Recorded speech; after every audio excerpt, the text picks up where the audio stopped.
महासागर न्यूज।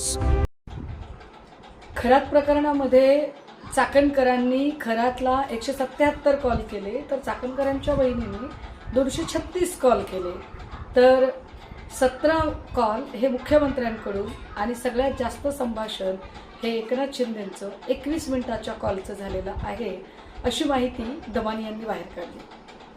खरं तर हा एक वेगळाच प्रश्न संशोधनाचा असेल की ही सगळी माहिती कशी काय बाहेर येते, पण त्याहीपेक्षा महत्त्वाचा प्रश्न, जी माहिती विविध चॅनल्सकडे, दमानी यांकडे किंवा माझ्याकडे किंवा अजून कोणाकडेही येते, नेमकी तीच माहिती SITकडे का येत नाही? SITच्या तपासाचा वेग अजूनही म्हणावा तसा का वाढत नाही?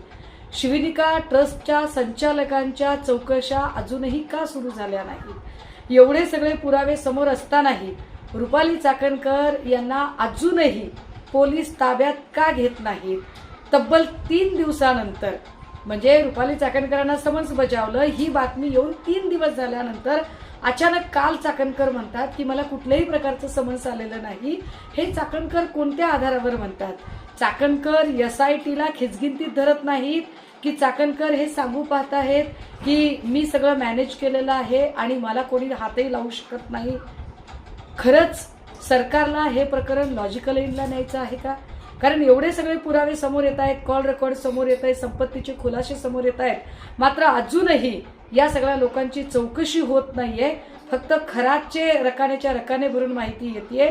आमचा प्रश्न आहे, आमच्या मनात ही शंका आहे, महाराष्ट्राच्या मनातला हा प्रश्न आहे की सरकारला खरंच हे प्रकरण लॉजिकल एंडला न्यायचं आहे का, की फक्त याने कॉल केला त्याने कॉल केला असं म्हणून काही ठराविक नावं डॅमेज करायची आहेत?